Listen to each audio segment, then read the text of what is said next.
ओम शांति। 2 जून 2020 के बाबा के महावाक्य हैं। बाबा कहते, मीठे बच्चे, तुम्हें सारे विश्व पर शांति का राज्य स्थापन करने वाले बाप के मददगार हो। अभी तुम्हारे सामने सुख शांति की दुनिया है। प्रश्न है, बाप बच्चों को किस लिए पढ़ाते हैं?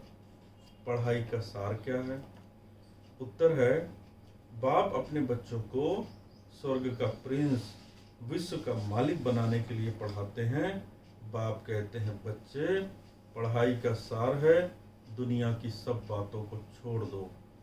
ऐसे कभी नहीं समझो हमारे पास करोड़ है, लाख है, कुछ भी हाथ में नहीं आएगा।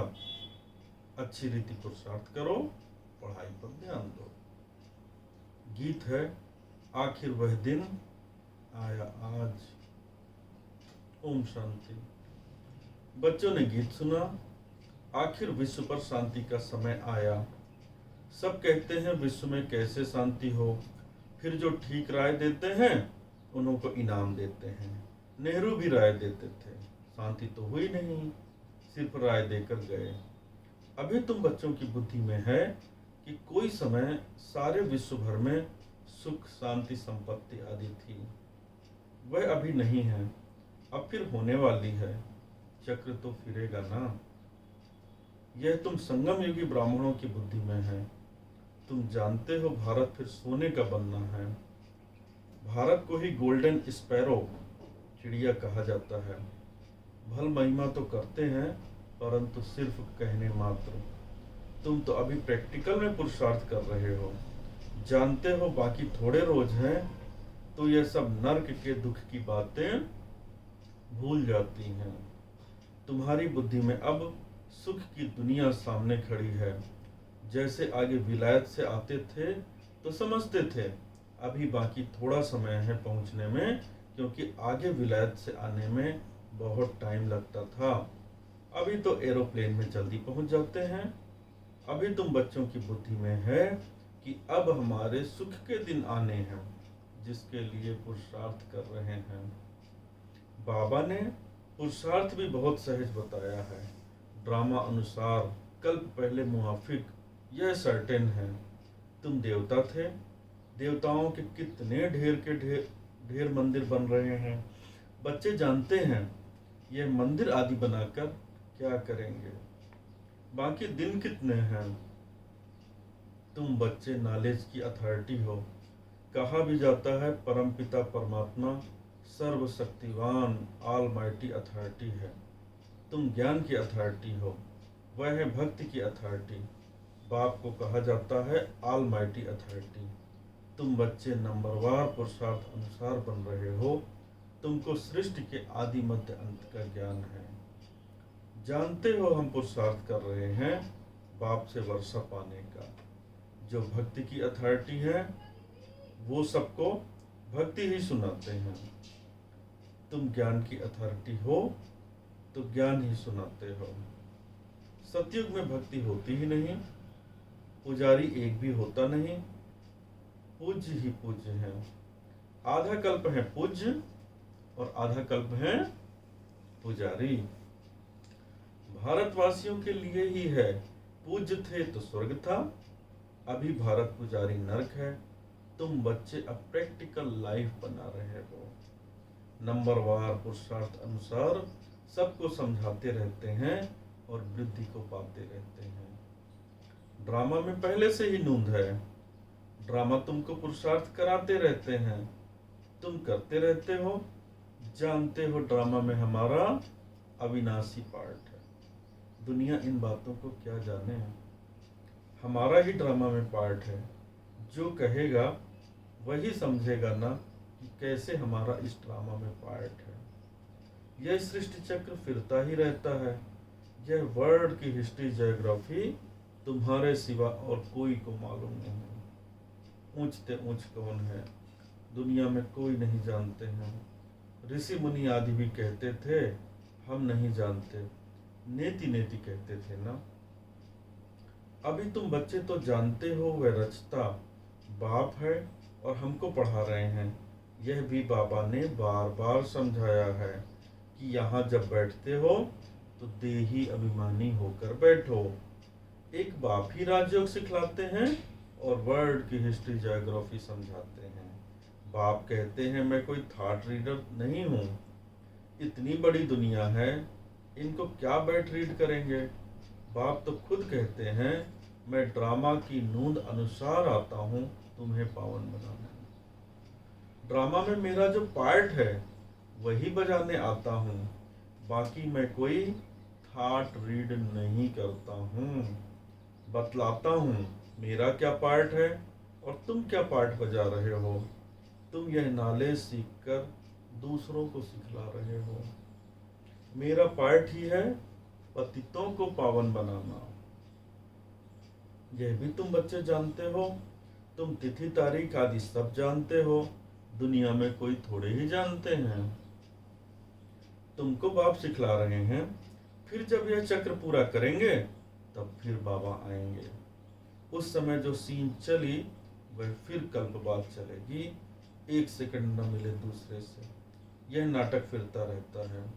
तुम बच्चों को बेहद के नाटक का पता है, फिर भी तुम घड़ी घड़ी भूल जाते हो। बाबा कहते हैं सिर्फ तुम याद करो, हमारा बाबा बाबा है, वही टीचर है, गुरु है। तुम्हारी बुद्धि उस तरफ चली जानी चाहिए। आत्मा खुश होती है बाप की महिमा सुनकर। सब कहते हैं हमारा बाबा बाबा है, टीचर है, वह सच्चा ही सच्चा है, पढ़ाई भी सच्ची और पूरी है। उन मनुष्यों की पढ़ाई अधूरी है। तो तुम बच्चों की बुद्धि में कितनी खुशी होनी चाहिए। बड़ा इम्तहान पास करने वालों की बुद्धि में जास्ती खुशी रहती है। तुम कितना ऊंच पढ़ते हो तो कितनी कापारी खुशी होनी चाहिए। भगवान बाबा बेहद का बाप हमको पढ़ा रहे हैं, तुम्हारे रोमांच खड़े हो जाने चाहिए। वही एपिसोड रिपीट हो रहा है, सिवा तुम्हारे किसको पता नहीं। कल्प की आयु ही बढ़ा दी है। तुम्हारी बुद्धि में अब 5000 वर्ष की सारी स्टोरी चक्र खाती रहती है, जिसको ही सुदर्शन चक्र कहा जाता है। बच्चे कहते हैं बाबा तूफान बहुत आते हैं, हम भूल जाते हैं। बाबा कहते हैं तुम किसको भूल जाते हो। बाप जो तुमको डबल सिरताज विश्व का मालिक बनाते हैं, उनको तुम कैसे भूलते हो।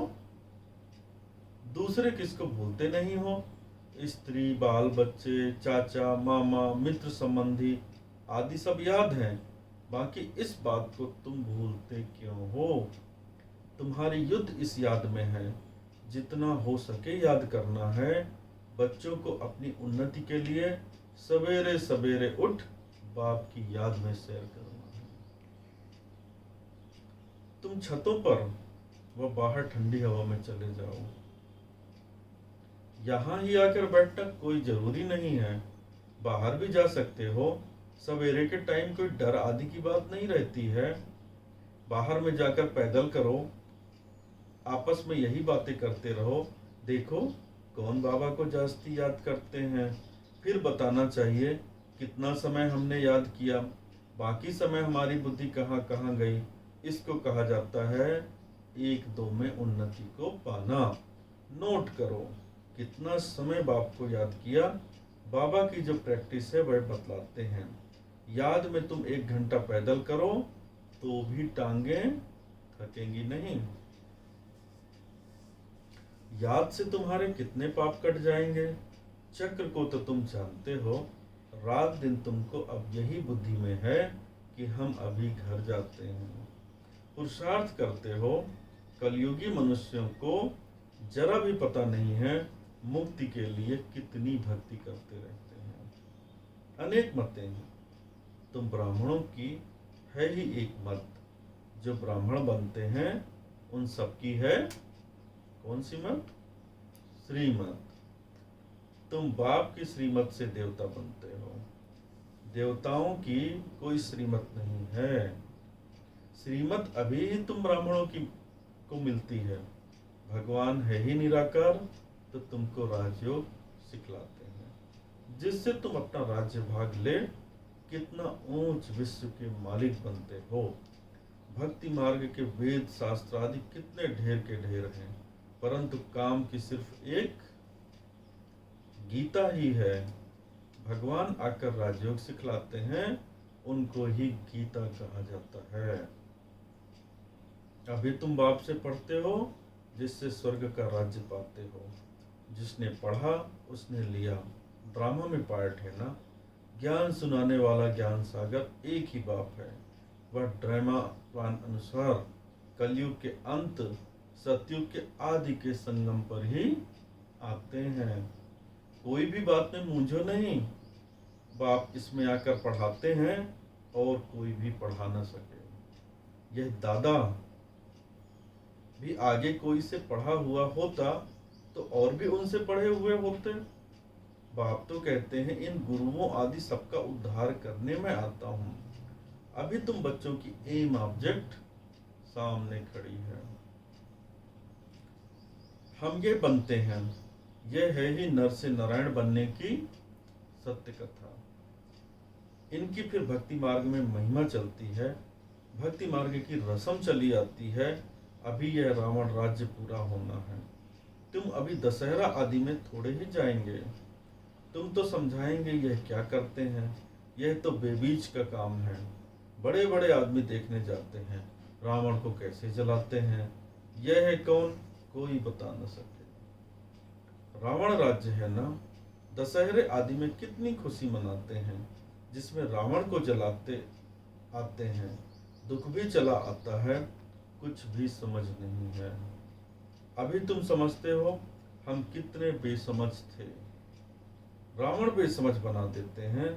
अभी तुम कहते हो बाबा हम लक्ष्मी नारायण जरूर बनेंगे। हम कोई कम पुरुषार्थ थोड़े ही करेंगे। यह एक ही स्कूल है, पढ़ाई बहुत सहज है। बूढ़ी बूढ़ी माताएं और कुछ नहीं याद कर सकती तो सिर्फ बाप को याद करें। मुख से ही राम तो कहते हैं ना। बाबा ये बहुत सहज बताते हैं। तुम आत्मा हो, परमात्मा बाप को याद करो तो तुम्हारा बेड़ा पार हो जाएगा। कहाँ चले जाएंगे, शांति धाम, सुख धाम। और सब कुछ भूल जाओ। जो कुछ सुना है, पढ़ा है, वह सब भूलकर अपने को आत्मा समझ बाप को याद करो तो बाप से वर्षा जरूर मिलेगा। बाप की याद से ही पाप कट जाते हैं। कितना सहज है। कहते भी हैं भ्रगटी के बीच चमकता है सितारा। तो जरूर इतनी छोटी आत्मा होगी ना। डॉक्टर लोग बहुत कोशिश करते हैं आत्मा को देखने की, परंतु वह बहुत सूक्ष्म है। हठ आदि से कोई देख न सके। बाप भी ऐसे ही बिंदी है। कहते हैं जैसे तुम साधारण हो, हम भी साधारण बन तुमको पढ़ाता हूँ। किसको क्या पता कि इन्हों को भगवान कैसे पढ़ाते होंगे। कृष्ण पढ़ाते तो सारे अमेरिका, जापान आदि सब तरफ से आ जाएं। उनमें इतनी कशिश है। कृष्ण के साथ प्यार तो सबका है ना। अभी तो तुम बच्चे जानते हो हम सो बन रहे हैं। कृष्ण है प्रिंस। कृष्ण को गोद में लेना चाहते हैं तो पुरुषार्थ करना पड़ेगा। कोई बड़ी बात नहीं है। बाप अपने बच्चों को स्वर्ग का प्रिंस, विश्व का मालिक बनाने के लिए पढ़ाते हैं। बाप कहते हैं बच्चे, पढ़ाई का सार है दुनिया की सब बातों को छोड़ दो। ऐसे कभी नहीं समझो कि हमारे पास करोड़ है, लाख है, कुछ भी हाथ में नहीं आएगा। इसलिए अच्छी रीति पुरुषार्थ करो। बाप के पास आते हैं तो बाप उलहना देते हैं। 8 मास से आते हो और बाप जिनसे स्वर्ग की बादशाही मिलती है उनसे इतना समय मिले भी नहीं। कहते बाबा फलाना काम था। अरे तुम मर जाते फिर यहाँ कैसे आते। 8 मास से गए नहीं बाबा से मिलने और मर जाते बीच में तो कैसे आते। यह बहाने थोड़े ही चल सकेंगे। बाप राजयोग सिखा रहे हैं और तुम सीखते नहीं। जिसने बहुत भक्ति की होगी उनको 7 रोज तो क्या 1 सेकंड में भी तीर लग जाएगा। सेकंड में विश्व का मालिक बन सकते हैं। यह खुद अनुभवी बैठा है। विनाश देखा, चतुर्भुज रूप देखा, बस समझने लगा, ओहो हम विश्व के मालिक बनते हैं। साक्षात्कार हुआ, उमंग आया और सब कुछ छोड़ दिया। यहाँ तुम बच्चों को मालूम पड़ा है बाप आए हैं विश्व की बादशाही देने। बाप पूछते हैं निश्चय कब हुआ, तो कहते हैं 8 मास। बाबा ने समझाया है मूल बात है याद और ज्ञान, बाकी तो दीदार कोई काम का नहीं। बाप को पहचान लिया तो फिर पढ़ना शुरू करो तो तुम भी यह बन जाएंगे। पॉइंट्स मिलती है जो कोई को भी समझा सकते हो। बहुत मिठास से समझाओ। शिव बाबा जो पतित पावन है कहते हैं मुझे याद करो तो पावन बन पावन दुनिया का मालिक बन जाएंगे। युक्ति से समझाना है। तुम चाहते हो ना गॉडफादर लिबरेट कर स्वीट होम वापस ले जाएं। अच्छा, अब तुम्हारे ऊपर जो कट जंग चढ़ी हुई है उसके लिए बाप कहते हैं मुझे याद करो। अच्छा, मीठे मीठे सिखिलते बच्चों प्रति माता पिता बाप दादा का याद प्यार और गुड मॉर्निंग। रूहानी बाप की रूहानी बच्चों को नमस्ते। हम रूहानी बच्चों की रूहानी माता पिता बाप दादा को बहुत बहुत याद प्यार गुड मॉर्निंग और नमस्ते नमस्ते नमस्ते। शुक्रिया बाबा, थैंक्स। धारणा के लिए मुख्य सार है। पहला, सवेरे सवेरे उठ पैदल करते बाप को याद करो। आपस में यही मीठी रूह रिहान करो कि देखें कौन कितना समय बाप को याद करता है, फिर अपना अनुभव सुनाओ। दूसरा है, बाप को पहचान लिया तो फिर कोई बहाना नहीं देना है, पढ़ाई में लग जाना है, मुरली कभी मिस नहीं करनी है। वरदान है, रियलिटी द्वारा हर कर्म व बोल में रॉयल्टी दिखाने वाले फर्स्ट डिवीजन के अधिकारी हो। विस्तार है, रियलिटी अर्थात अपने असली स्वरूप की सदा स्मृति, जिससे स्थूल सूरत में भी रॉयल्टी नजर आएगी। रियलिटी अर्थात एक बाप दूसरा न कोई। इस स्मृति से हर कर्म व बोल में रॉयल्टी दिखाई देगी। जो भी संपर्क में आएगा उन्हें हर कर्म में बाप समान चरित्र अनुभव होंगे। हर बोल में बाप के समान अथॉरिटी और प्राप्ति की अनुभूति होगी।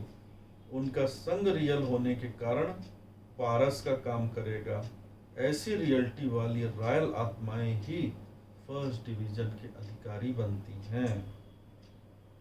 स्लोगन है, श्रेष्ठ कर्मों का खाता बढ़ाओ तो विकर्मों का खाता समाप्त हो जाएगा। ओम शांति।